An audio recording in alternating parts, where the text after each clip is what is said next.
Welcome to English Talk Center. Anna, I have to ask you something because I genuinely don't understand what happened to me yesterday evening. What happened, Mark? You sound confused. I sat down on my sofa at 7 p.m. to watch one short video on my phone, and when I looked up again, it was 10:30 p.m. 3.5 hours just disappeared. Oh, the scroll trap. I know exactly what you're talking about. The scroll trap? That's what I call it when you open social media for 1 minute and suddenly your entire evening is gone. It happens to me at least 3 times a week. So this is normal? I felt like something was seriously wrong with me, like my brain had stopped working. No, your brain was working perfectly, actually. That's the problem. Social media apps are designed by very smart engineers whose entire job is to make sure you never want to stop scrolling. That's a little scary when you say it that way. It is scary, but today let's talk about social media in English because it's such a big part of daily life now, and there's so much vocabulary around it that can be confusing. Good idea. And honestly, I have so many questions about social media English because I see words and phrases all the time that I don't fully understand. Like what, for example? Okay, so I keep seeing people write, "This hits different" under videos and photos. What does that mean exactly? Different from what? Oh, that's a great one. This hits different means something affects you in a special or unexpected way, like it creates a stronger emotional feeling than you expected. Can you give me an example sentence? Sure, imagine you hear a song that you used to listen to with an old friend who moved away. You might comment, "This song hits different now that she's gone." It means the song feels more emotional or meaningful than it did before. Ah, so it's about depth of feeling, not just saying something is good or bad. Exactly. It's like saying, "This touches me more deeply than usual." Okay, I like that phrase. What about "I'm obsessed with this"? I see that everywhere on social media, but people don't seem to mean they have a real problem. Right. In social media English, obsessed doesn't mean the clinical definition of being unable to stop thinking about something unhealthily. It just means, "I really love this," or "I can't get enough of this." So someone might post a photo of new shoes and write, "I'm obsessed with these." Yes, exactly. Or they might comment on a recipe video, "I made this last night and I'm absolutely obsessed." It just means they loved it so much they keep thinking about it. English is interesting because words on social media have different meanings than in real life conversations. That's such a good observation, Mark. Social media has basically created its own version of English with words that mean something slightly different online than they do in normal conversation. Like the word viral. In real life, viral is connected to being sick, but on social media, it's a good thing. Yes, if someone says, "My video went viral," they mean millions of people watched it and shared it. It spread quickly across the internet just like a virus spreads from person to person. But in this case, it's a positive thing. That makes sense now. And what about aesthetic? I see this word everywhere, but I'm not always sure how people are using it. Okay, so aesthetic originally means the visual style or appearance of something, but on social media, people use it both as a noun and an adjective in casual ways. What's the difference? If someone says, "I love the aesthetic of this photo," they mean they love the overall visual style, the colors, the mood, the way everything looks together. But if they just comment, "So aesthetic," they mean it looks visually beautiful or stylish. So aesthetic became its own casual compliment. Exactly. You might see someone post a photo of their coffee and a book on a rainy day, and people comment, "So aesthetic," meaning it looks cozy, beautiful, and carefully arranged. I've seen those photos. Everything looks perfectly placed like a magazine picture. Yes, and there's actually a word for that too: curated. People talk about having a curated feed, which means they carefully choose what to post so everything on their profile looks a certain way. Like their social media profile is a collection they arranged on purpose. Exactly right. Some people spend a lot of time curating their Instagram feed so all the photos have the same color tones and overall look. Honestly, that sounds exhausting. I just post whatever I want whenever I feel like it. That's called being authentic on social media, which is actually something a lot of people try very hard to appear to be, even when they're not. Wait, that's a contradiction. Trying hard to appear authentic means you're not actually being authentic. Welcome to social media, Mark. Everything is slightly contradictory if you think about it too much. Okay, so let's talk about some other common phrases. What does it mean when someone says they're going to post a dump? A photo dump. That phrase confused me too at first. A photo dump means posting several photos together in one post, usually casual, everyday photos that aren't perfectly edited or arranged. So it's the opposite of a curated perfect photo. Yes, exactly.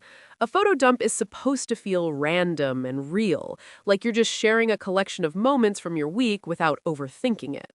So people are deliberately trying to look like they're not trying. Yes, and they work quite hard to achieve that effortless appearance. That's fascinating and a little bit funny. What about the phrase living rent-free in my head? I see this constantly, but it took me a long time to understand it. Oh, I love this one. Living rent-free in my head means you keep thinking about something or someone even though you don't want to. They're taking up space in your thoughts without your permission. Like an annoying thought that won't leave. Yes, someone might post about a movie they watched and write, "This ending is living rent-free in my head. I can't stop thinking about it." It means the movie keeps coming back to their thoughts unexpectedly. Or if someone says something rude to you and you can't stop replaying it. Exactly. That comment is living rent-free in my head. It's a funny way of saying something is bothering you or you can't stop thinking about it.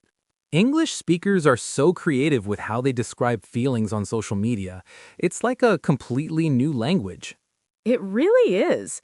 And it changes so fast, too. A phrase that was everywhere last year might sound outdated already this year. That makes it hard to keep up. How do you stay current with social media English? Honestly, just by spending time on social media and paying attention to what people write in comments. Comment sections are actually a really good place to learn current informal English. That's a good tip. Now, Anna, let's talk about some verbs people use on social media. Like, what does it mean to tag someone? Tagging means mentioning someone specifically in a post or comment by using their username. So on Instagram, you might write, "At Mark, you need to see this video," and that notification goes directly to Mark.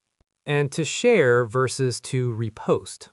Sharing means sending content to others or putting it on your own profile.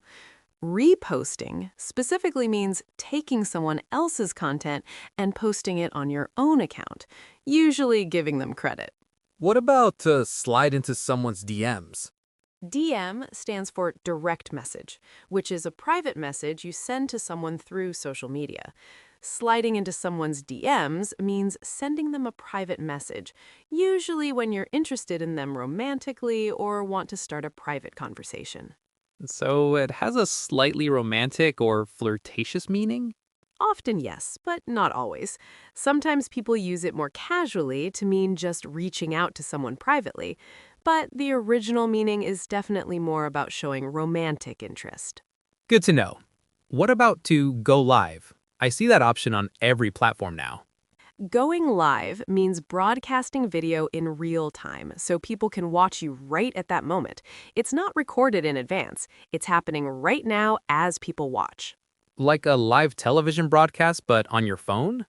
Exactly. And people can comment while you're live, so you can read their comments and respond to them in real time. It creates a feeling of real interaction. That sounds quite stressful to me. No editing, no second chances, just you and your audience in real time. Some people love it for that reason, though. It feels more genuine and unscripted. You can't hide behind editing when you're live. Fair point. Now, what about the phrase, I can't even? I see it constantly, but it doesn't seem like a complete sentence. You're right. It's not a complete sentence grammatically. I can't even means you're so overwhelmed by emotion, usually something funny or unbelievable, that you can't even find the words to express yourself. So it's like being speechless. Yes, exactly. Someone might post a funny video of their cat doing something ridiculous and write, "I can't even, this is too funny." It means the situation is so amusing, they're beyond words. Okay, here's another one I see a lot. No cap. What does that mean? No cap means I'm not lying or I'm being completely serious and honest. If someone makes a surprising statement and adds no cap, they're emphasizing that they're telling the truth. Like, I ate an entire pizza by myself last night. No cap. Perfect example. They're saying it might sound unbelievable, but it's actually true. And what's the opposite? Is there a phrase for when someone is lying or exaggerating? Cap, by itself, means a lie or exaggeration. So if someone says something unbelievable and you don't believe them, you might comment cap, meaning you think they're not being honest. So cap means lie, and no cap means no lie. That's actually quite logical once you know it. Yes, slang often has its own internal logic once you understand the system. Anna, let me ask you something a bit different. How do you talk about your social media habits in normal English conversation? Like if someone asks you, are you on social media? Good question. You might say, yes, I'm pretty active on Instagram, meaning you use it regularly and post often. Or, I'm on Twitter, but I mostly just scroll. I don't post much. What does scroll mean specifically? Scrolling means moving through your feed by swiping up on your phone screen, just looking at content without necessarily interacting with it. Like window shopping, but for content. That's a perfect way to describe it, actually. Just browsing without a specific purpose. And what if someone asks what kind of content you follow or like? You might say, I follow a lot of cooking accounts, or my feed is mostly travel content and funny videos. The word feed means the stream of content you see when you open the app. What about talking about followers? How do you describe that naturally? You might say, I have a small following, meaning not many people follow your account. Or she has a huge following, meaning she's very popular with many followers. And if someone has a lot of followers, what do you call them? If they have a very large following, usually over 1 million, people call them an influencer.